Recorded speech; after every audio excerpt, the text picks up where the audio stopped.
What is going on, beautiful people? Today, we're going to be talking about when is your most vulnerable time to meet a narcissist. Narcissist, when are they going to come and get you? If you're new here, my name is Lee Hammock. I'm a clinically diagnosed narcissist, and welcome to another episode of the Narcissists Code.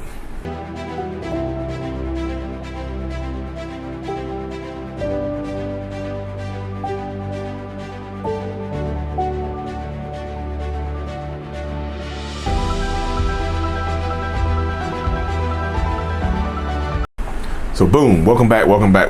Yes. Yep. So when is the most vulnerable time for you to meet a narcissist?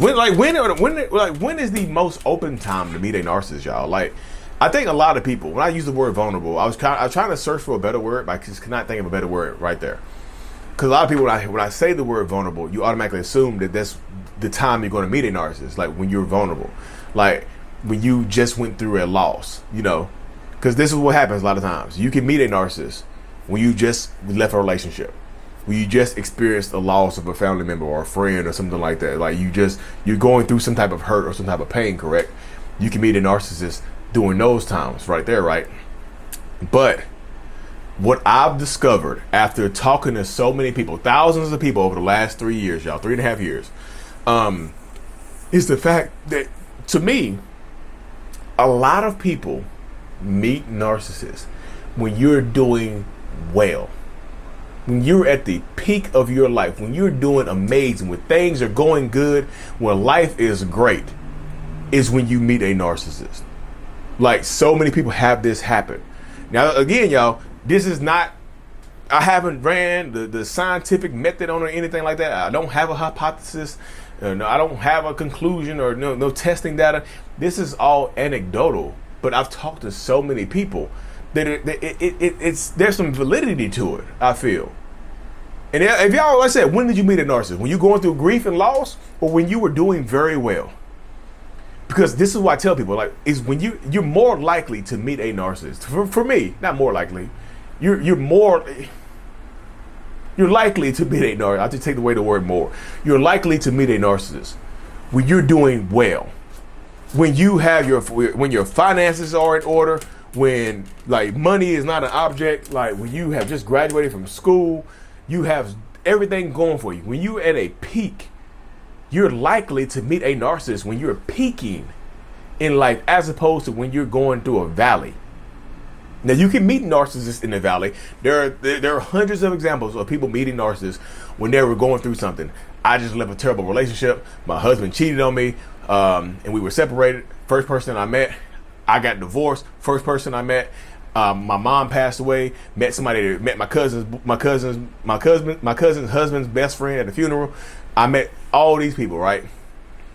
It happens so many times when you can meet them when you're grieving. You can meet them while you're in a vulnerable time. We'll talk about that later. But a lot of times you meet them when you don't, like, y'all, when you meet them and when you're at the peak, you just graduated college.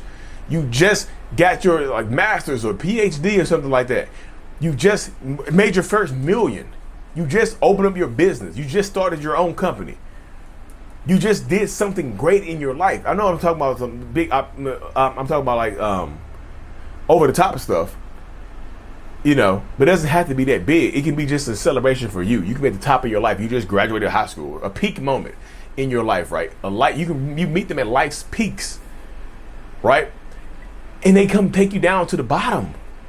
So many people I've talked to were at the peak of their life. They were at a top on the mountaintop, but they were alone. They were lonely. Somebody came through. You met this person. They ended up being toxic and ruined your damn life. Lee, I had just graduated nursing school, got my nursing degree. I was successful. I had my own house, own car. I was doing so good. I had money in the bank. This person came to my life, was jealous of me being there. They didn't have much to offer. They were jealous of me working in the hospital and being around doctors and attorneys would come in there or whatever, firefighters, whoever, police officers would come in there. They were so jealous of the people that would come in there. They made me so uncomfortable working at a job that I quit my job to do something less. I made way less. And then as soon as I started making less, this person left me. They meet you at the mountaintop, y'all. They meet you at the peak and bring your ass back down to the valley. You at the peak, you can't see what's down beneath you. Just like when, like y'all, you know, when you standing at the bottom of the mountain, you looking up, you're like, I cannot see the top of this damn thing. This damn thing huge. You mean it's clouds, it's so foggy, like a whole. Damn, is the top of the mountain in outer space? Damn, it's so high. But you start to climb it, and you realize you get to the top. You're like, damn, I made it. I'm up here. You look down, the same fog is still there. You look down, you can't see the bottom anymore. But guess what? You can't see the bottom anymore, and somehow the narcissistic person sneaks through. They at the bottom, or they're at the peak too. They're up there with you. Not every single person who's at a peak of their life meets a bum ass narcissist that's at the bottom where you had to build up. Not everybody does that, right? Some people do. Some people, when you're at a peak and you have a lot to give, you like, damn, I'm a giver. I'm a healer. I'm here to help and heal. Let me take this sorry, horrible ass person and try to build them up. I know they don't have much to offer, but that's what makes them. I know they don't have much to offer, but that's what makes them special to me, because I can help them out. I'm gonna help somebody build them up. You build them up. You give to them, and you take from yourself. You give to them while you take from yourself, right? And then you end up going back down. You end up climbing down. Y'all, you have to, when you're trying to pull somebody up, when you're at the top of the mountain, it's like a ledge, right? The top of the mountain is like a ledge. You have to reach down to pull them up. Like, hey, take my hand. Take my hand. And they take your hand and they pull your ass down. Instead of using your hand for leverage and putting their feet in the side of the mountain and pulling themselves up, they take your hand and yank your ass down there with them. Come on down here. It's comfortable down here. They don't want you being above them. They resent the fact that you're above them. When you get the lower ones, they resent the fact that you're above them. That's what happens a lot of times. You get narcissistic people that are not on the same, not in the same financial category as you, y'all. They don't know how to treat. They become jealous because you are there and they are not. So they feel a certain type of way about you, and they treat you because they feel a certain type of way about you. They treat you a certain type of way. It's not in it. Like I'm gonna say this, it's not in a good way. they typically don't treat you in a good way when they feel a certain type of way about you. If they feel negative about you, if they are jealous of you, they treat you like they're jealous of you. That's just factual information. If they are jealous of you, they treat you like they're jealous of you, right? You know, and this is what happens when you're at the top. They pull you back down. Especially if they're below you. And this is not me trying to tell you, hey, look, when you get up here, don't date down. I'm not telling you to date down in quotation mark. I'm saying, like, if you're on a date with somebody that doesn't make the same amount of money, somebody that's not accustomed to that same type of lifestyle, vet this bastard first. Vet them very well. Take them like they ain't never had nothing, y'all.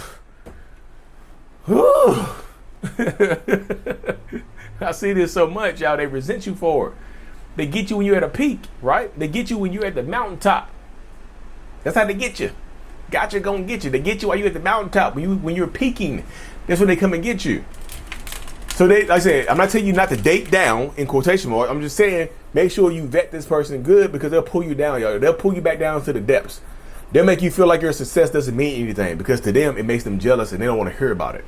They minimize your successes. They minimize your accomplishments. They minimize it. You know, they minimize that type of stuff. Because a lot of times when I'm talking to people, y'all, I've talked to people, I was like, so why did you date this person? You're at this high level. Why'd you date this person? I was lonely.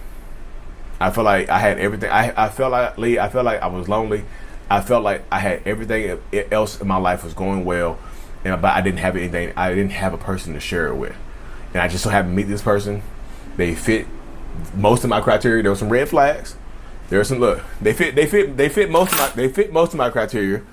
You know, they hit me with a couple of these. There were a couple of these are thrown around, but I ignored them. A couple of these are thrown around. I ignored them, right? But now things have changed and da-da-da-da. You mean that's what happens right there, y'all? They get you. They do this type of stuff to you, and then they mess with you.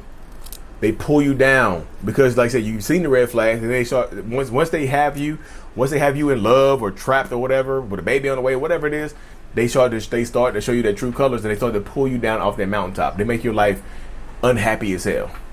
And sometimes I talked to a woman like this last night. She was just like, you know, even though he was doing bad stuff, I was afraid to be alone. So because I was afraid to be alone, I overlooked a lot of stuff. You have to be comfortable being by yourself, y'all. Be happy being by yourself. When you're at the mountaintop, and the right person will come to you. I promise you. I promise you. Because like I said earlier, you can meet a person in the valley. You can meet people while you're vulnerable. Like that happens a lot, y'all. You meet people in your times of need and vulnerability, and then like when you meet people when you're in the valley of grief. It doesn't mean the valley of financial ruin. You meet people in the valley of financial grief. Like you're sad. Like you're sad. Not financial grief. Like you're sad. You just lost somebody. You just broke up with somebody. You just got divorced. You're separated. You just got cheated on. Right? You meet people when you're sad. You just got fired. When you meet people and you're sad and you feel like they help you out of this, you feel like they help you out and they are there for you for a little while, you might feel like you owe them something. You might feel like you owe them something because they helped you out of this valley. They helped you out when you were sad. They helped you out when you were hurting. So you might feel like you owe this person something. If you feel like you owe this person something, you're more likely to stay with this person because you feel like you owe this person something. Well, they cheated on me, but they helped me when my mom passed away. Yeah, they cheated on me, but they helped me pay the rent when I got fired from my job. You see what I'm saying? They hit me, but they were there when my pet ferret ran off. You forgive them for stuff because you feel like you owe them for something. When you're at the mountaintop, when you're at the peak of your life, you forgive them because you feel like you feel like you want this person because you feel like you need them because you're lonely. You see what I'm saying? Meet people when you're in the middle. When you're in the middle, meet people here. When you don't meet people when you have a lot of self-love, when you don't need this person, when you don't feel like you owe this person shit, meet them here. Because you don't owe them anything. Like I said, you don't owe them nothing. You owe you. Eric Thomas has a book called You Owe You. You owe you. You don't owe them anything. Meet people when you don't need them. Meet people when you only want to have somebody in your life. And you like, and they start acting up. They show you a red flag. You take it and throw it out the window. You throw them out the window. Not physically. Not physically throw them out the window. You go to jail. But you throw them out the window. They don't deserve you. You know, meet people when you don't need them. Meet people when you are happy to be by yourself. Meet people then. Because when you meet people, when you're happy, when you meet people in your times of need or your times of success or your times of like want and hurt and pain, you feel like you grow these weird attachments to them. You grow this like it's like you're attaching a different, like, you know, movie Avatar. You're attaching a different, like, little, you know how the avatars had a little dread, the little blue dreads. You're attaching a different dread to them. It's unnecessary. You have these unnecessary connections to them. And the more connections you have to this person, the harder it is to break it off when they start doing horrible stuff to you. So meet people when you want them and you don't need them. Meet people when you have a lot of self-love. Meet people when you have worked on yourself enough to feel like, okay, now it's time for a partner. I love me. I'm not afraid to walk away when some crazy shit starts happening. When you start acting up, I'm not afraid to walk away because I know I love me more than I love you. And that's not narcissism, to love yourself more than you love somebody else. It's narcissism when you love somebody else to the detriment of them. When you love yourself to the detriment of others. You know. Anyways, y'all. Thank y'all for tuning in. Hope this video brought you some clarity. Hope it brought you some peace. As always, like and subscribe to the channel. Check out my courses and my support group.